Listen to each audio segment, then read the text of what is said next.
Yeah, I mean, nobody wants to stop and smell the roses. Everybody wants to stop and see a train wreck. Nobody wants to see the good stuff that goes on, right? We only want to see the bad stuff that goes on.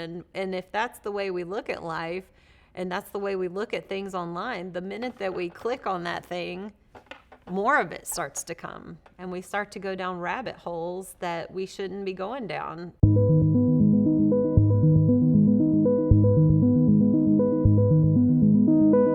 This is Horizons, stories about what's next in the world, powered by Compass Data Centers. The biggest thing that you have that you interact with daily that has AI in it is your smartphone. And so when we talk about what is artificial intelligence, think of all the things that daily your smartphone can do. Things like popping up your route home all of a sudden when you've just been to the grocery store and you're thinking, why on earth is it telling me to go home, 7 minutes from home? And it's picked up on your patterns. And that's part of what artificial intelligence is it's there to pick up on patterns, that just massive patterns all over the place and connect them all together.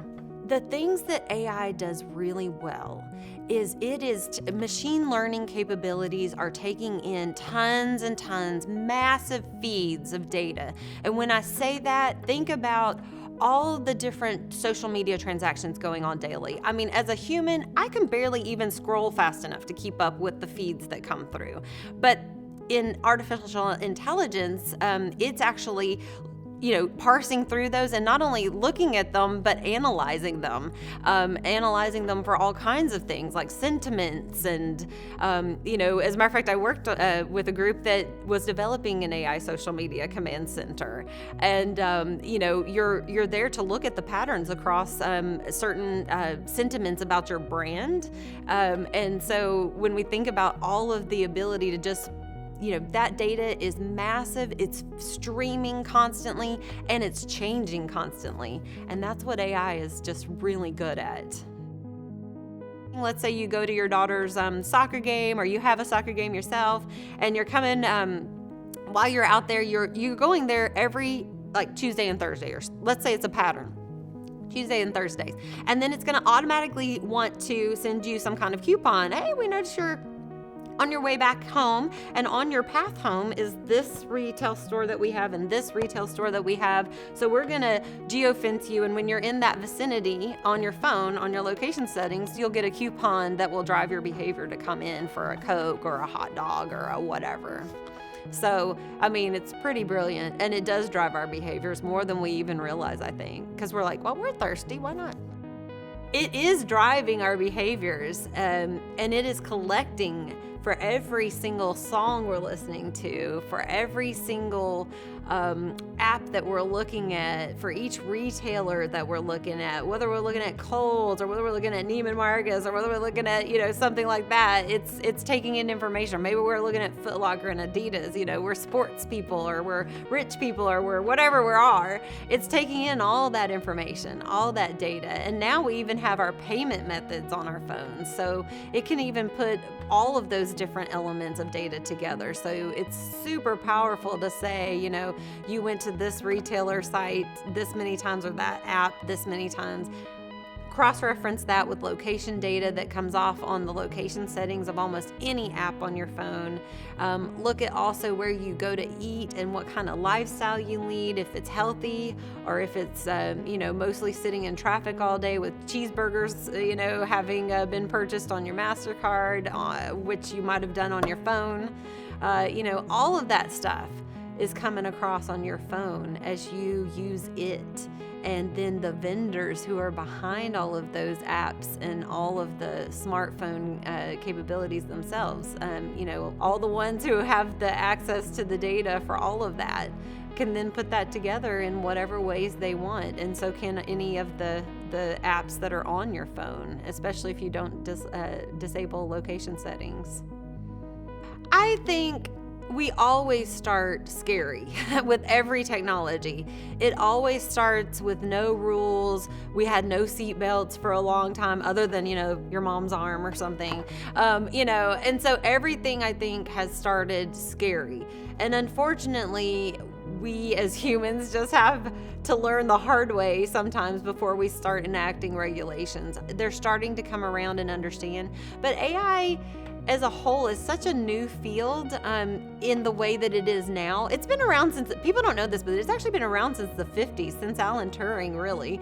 But it just never had the ability to do what it has today. We've never had nearly as much data available as we do today. And to have such massively available data where it actually can make sense to use artificial intelligence capabilities. But prior to this, though, it was used a lot in physics and other areas of, in hypothetical sciences where you're trying to truly, come up with probabilities for things that might happen, like will this meteor hit Earth? Or, now that we're using it for such high stakes capabilities like driving us around, taking care of our health, those kinds of capabilities, I think we are getting there and people are listening. And so I think it is going to become a positive thing quickly. I think that this is just temporary where we are right now. We had the Great Resignation, right? Where everybody called it the Great Resignation, but now we're actually seeing a great rehire too.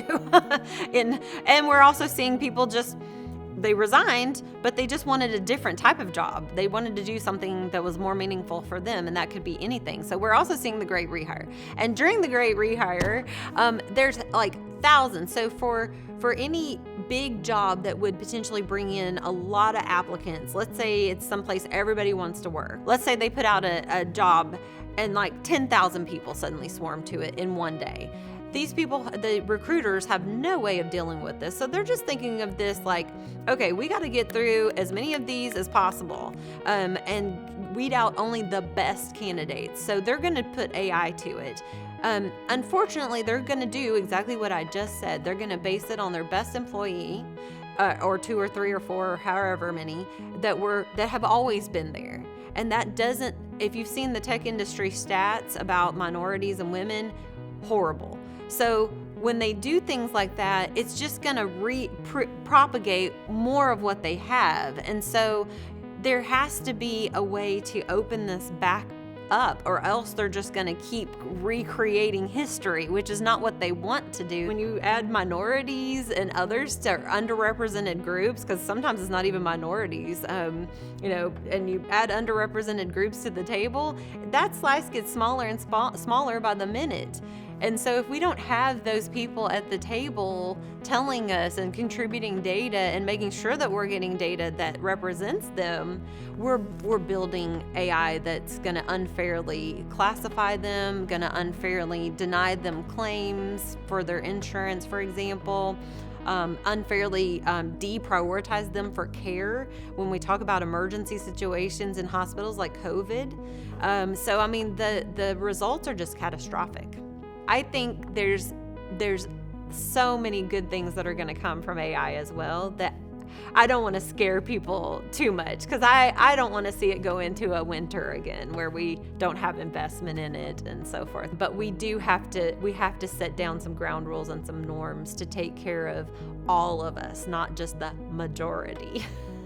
What I want people to know is AI is not nearly as complicated as people make it out. Yes, there are lots of ways to actually do what they're trying to accomplish, which is optimizing your outcomes in some way, shape, or form, optimizing the way your car drives or driving for you. All of those things are making some kind of outcome for you.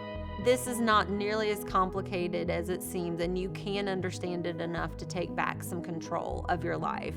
You are in control at all moments of how you react to these escalating recommendation engines online. You are in control.